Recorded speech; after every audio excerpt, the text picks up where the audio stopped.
family, now in its 27th year, is dedicated to the mothers and fathers of the younger generation and to their bewildering offspring. In 60 seconds, we'll hear Chapter 2, Book 134 of the Barbour family saga. Today, Girl with a Torch. Mother Barbour, coming into the master bedroom at 10 o'clock on a rain-swept March evening, finds her husband in Roll's pajamas and slippers, dozing in a chair. Oh, for goodness sake. Why don't you get into bed? You're undressed. Yes? Oh, I'm waiting. I'm going to get some information. From whom? Never mind. Can't I have a few secrets of my own? Well, I'm going to turn in. The rain makes me sleepy. I wrote to Hazel. Wrote her? Would you like to read the letter? Well, how could you write when we don't know what to say? I knew exactly what to say. It's there on the bureau if you want to see it. I'll mail it the first thing in the morning. Yes, let's see it. Paul says allow 5 days for Rome, but Hazel's last letter got here in 3. Yes, you left out a word. What word? This doesn't make sense. Listen, I'll read it. It is possible, of course, that Greta turned to Hank from her unhappy engagement to Pinky. What? Read it yourself. It is possible, of course, that Greta turned to Hank on the rebound. Oh, yes. Write it in before you mail it. I will. Yes. Engagement to Pinky. And if she has turned to Hank as a means of healing the hurt, well, I am sure that of all the young men I have ever known, Hank is best qualified to provide the love which will help her to forget those turbulent first months here when life in America turned her head. Listen. Yes? I heard someone on the stairs. Open the bedroom door. Paul, perhaps. I'll see. Paul, that you? A splendid night for an amphibious landing. Good evening, Henry. Yeah, Mr. Madden. You're home early. Fanny, it's your cousin. Consider, are you soaking wet? Inside or outside? Oh, shame on you. What happened to your necktie? Dangled as I was removing my cape, and with icy raindrops on my cold, stiff fingers, I was unable to tie it again. You're a disgrace. You really are, Consider. Here, sit here. In the nick of time. Thank you, Henry. Pinky turned up pretty late for his job tonight. Mr. Sears was somewhat vexed, if vexed is a strong enough word. Oh, were you at the hotel? I was indeed. Here, lift your foot and let me take off those sopping wet shoes. Oh, sweetie, Fanny. Oh, what a lucky man you are, Mr. Barbour. Was I going to... Oh, yes, as I was saying, I was indeed at the hotel. I led a jolly group in community singing in French. Sur le pont d'Avignon. And I heard the blasting voice of an aggrieved employer rising in cadences of stormy rebuke from the lobby, and I lowered my head in a short devout prayer that Pinky would be discharged, but instead he was forgiven. Why would you want him discharged? Oh, Henry, this lad was fashioned for gaiety, for travel, for adventure, for the companionship of an unfettered spirit like me. Yes. Why do you think I'm waiting around here? I am waiting like a wise squirrel for the fall of the acorn. It won't be too much longer now. Listen, there's someone on the stairs. Oh, is Greta going up to Paul's studio? Come on, Greta. Come on up to my studio and hear the rain on my rooftop.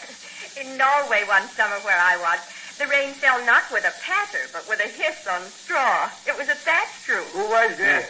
Greta's going up to Paul's studio. Was Hank with him? Paul, good evening. Oh, Dad. Hello, Father Barbour. Here, Greta. Good evening. Where is Hank? He was called to Letterman on an emergency. He will come back here as soon as he can. Yes, very well, Greta. See you later, Dad. Yes. Well, Hank was called to the... Look at your cousin. Oh, how could he? He's fallen asleep, sitting straight up. Get him out of here. Put him in his own room. Consider.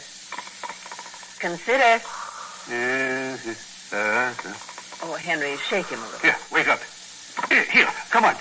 Never mind, Fanny. I'll lift him. Oh, be careful. Oh, been putting on weight. Up you go. Now, Henry. Oh. Put him down. Put him on the bed. Not in my bed. Not again. Oh, you're going to drop him? Oh, weighs more than I thought. Well, put him down. Put him on the bed. Yes. Perhaps I'd better. Home, a haven on a windy night. Oh, Florida's and with his heart. Go get his pajamas, Henry, and undress him. We might as well leave him here. House guest. I don't mind house guest, but let's find some way to keep him out of my bed.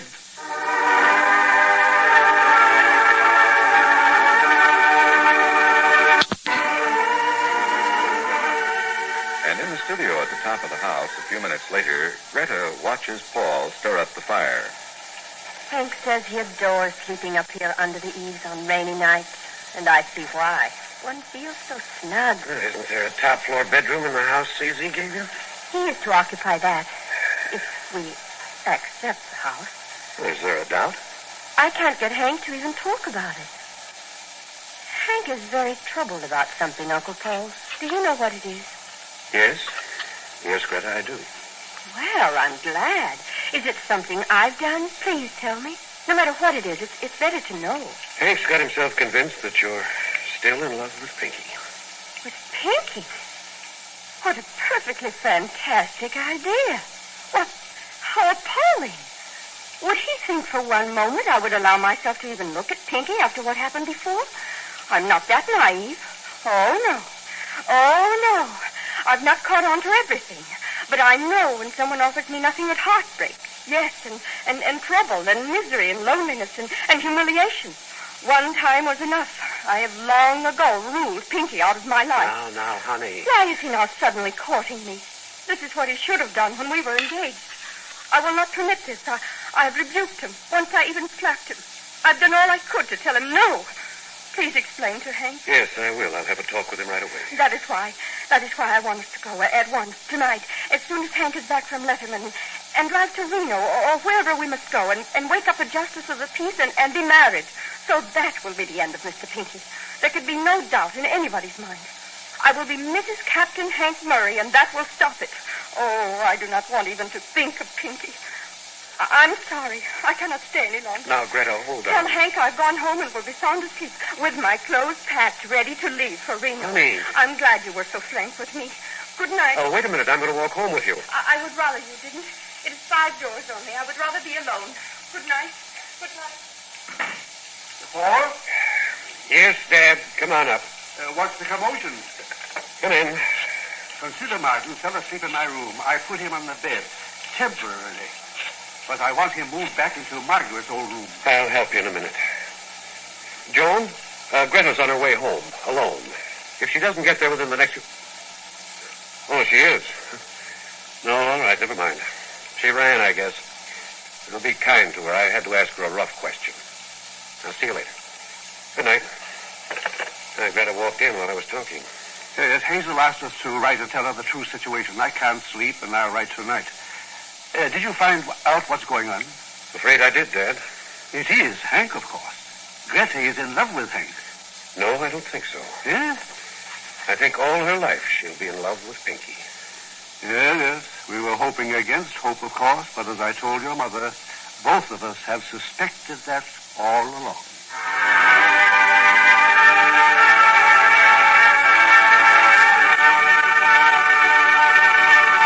A few minutes later, Paul carries the inert figure of the octogenarian playboy to Margaret's old room and tucks him into bed.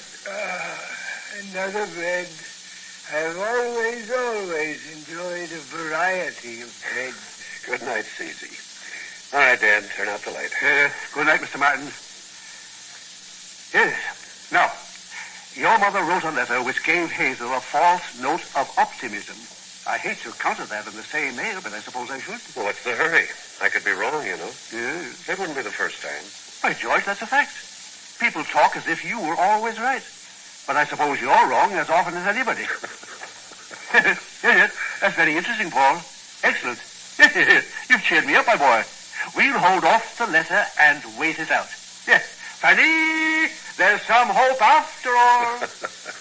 Good night, Dad.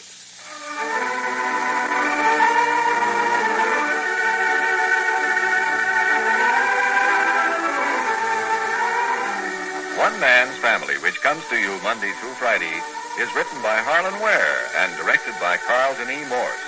This program has been selected to be heard by our armed forces overseas through the worldwide facilities of the Armed Forces Radio Service. In Chapter 3, Book 134, Big News for Pinky. One Man's Family, winner of 47 national awards, now in its 27th year.